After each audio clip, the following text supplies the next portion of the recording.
So, yan guys. Hello. Magandang araw sa inyo, no?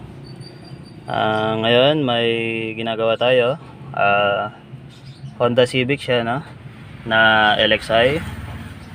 Bali, ang issue guys, kaya natin siya gagawin ngayon is may check engine dito sa dash. Pagka in-start niya, pagka on yung susi.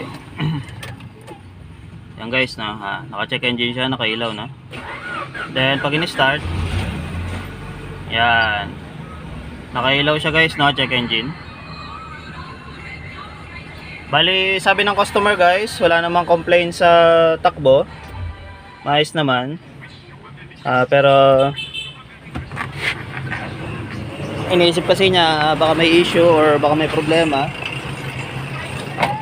Kaya check natin mamaya, try nating i-scan para malaman natin yung problema niya, no?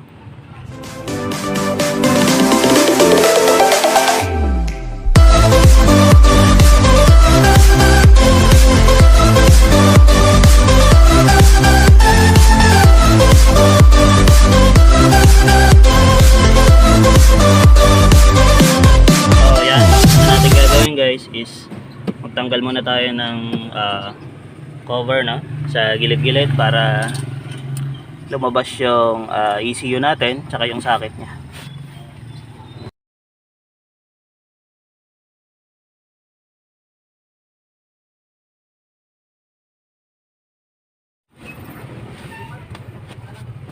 Usually guys, ang hinahanap natin is itong socket na to, yung 3 pin para sa DLC connector. Asan mo na si Maria? Ito ay may connection para sa K-line guys.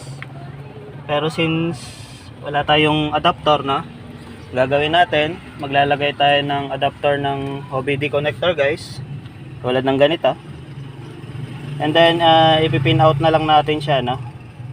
So hanapin natin yung K-line dyan, yung power nya, at saka yung signal ground nya, no. Then itap natin siya rito at i-connect natin sa OBD scanner natin.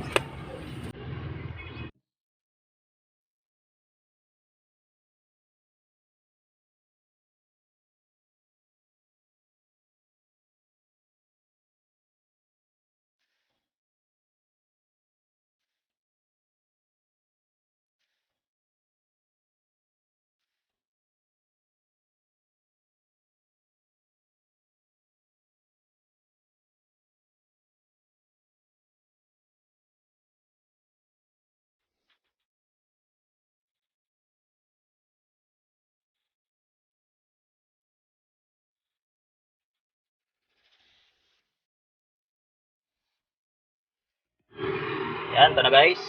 Connect ko na yung scanner natin, no.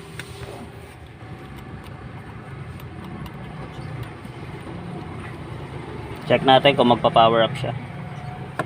Dapat mag auto scan siya ng bin, pero not necessary na kailangang ma-detect. So ito guys, i-scan siya ng bin, no. Pero usually sa mga Honda na ganyan, hindi niya ma-scan yan, lalo na naka-off yung susi. So try natin i-on.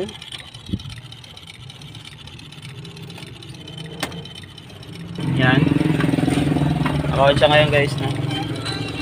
Then skip natin tong part na yan.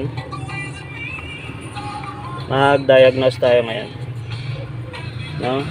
Kuhanin natin ng guys, tutok natin dyan. Kuhanin natin yung Honda, no? Honda, yan guys.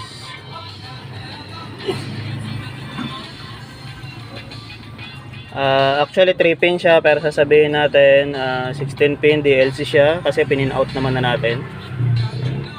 Communicating 49%, yan. So hoping na yan, may engine number siya lumabas, Honda Civic, yung bin not included, no? So okay natin yan. Kuha tayo ng health system report, no, para ma-check natin lahat, no,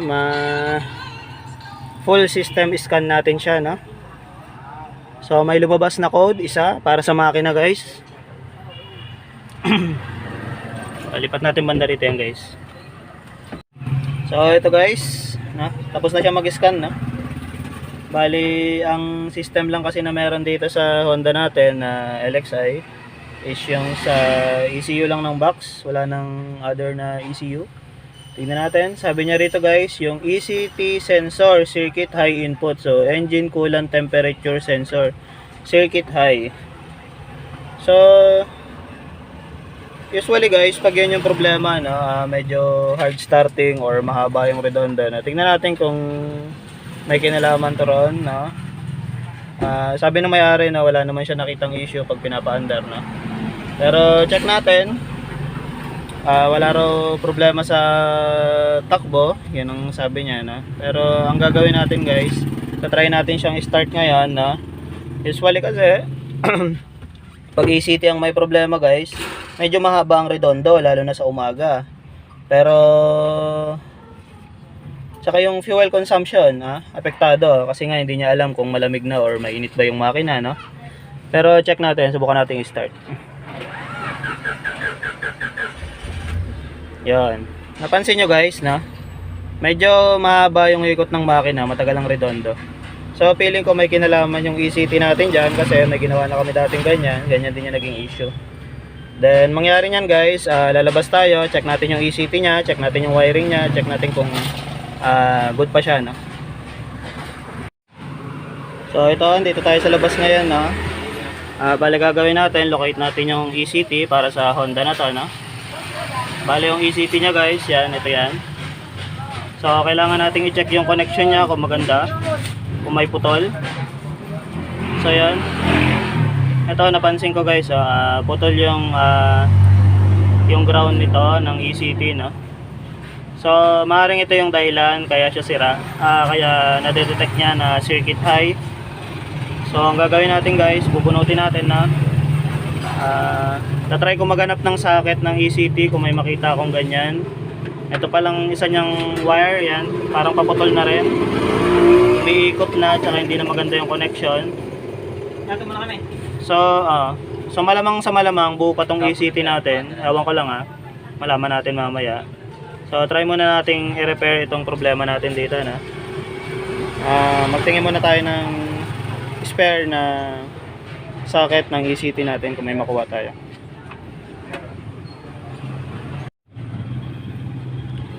So yun guys, ginawa ko na lang guys, since wala akong makita na kamukhang kamukha ng socket niya, ginawa ko sa kanya guys na naremedyohan ko na lang na may nakita akong lumang socket ng Honda rito, pang pressure switch. Hinugot ko na lang yung mga terminal niya, then sinuksok ko rito sa loob, para as is original pa rin mag-fit, kasi medyo iba yung itsura ng socket nila, magkaiba sila, hindi papasok sa pinaka housing, So yun, tara kapit na natin, para makita natin kung ano magiging resulta.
So ayan, since nakabit na siya,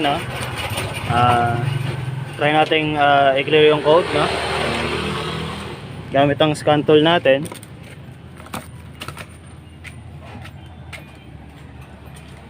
Then check natin kung mag-persist pa uli yung code.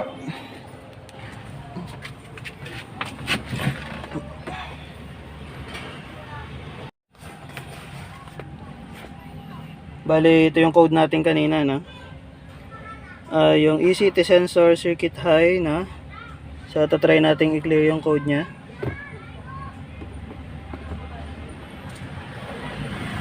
Kung lilitaw pa ulit. So, yan. Nung in-scan natin, sabi niya normal, no? Then, check natin kung may check engine pa, no? So, yan. Wala na. Try natin i-start, guys, no? Kung hindi na mahaba yung redondo niya, no? Tsaka kung babalik pa yung code.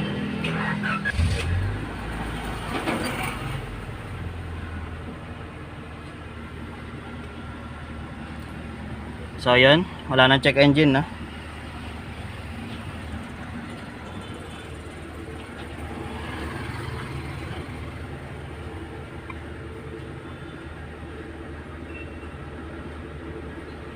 So read fault code.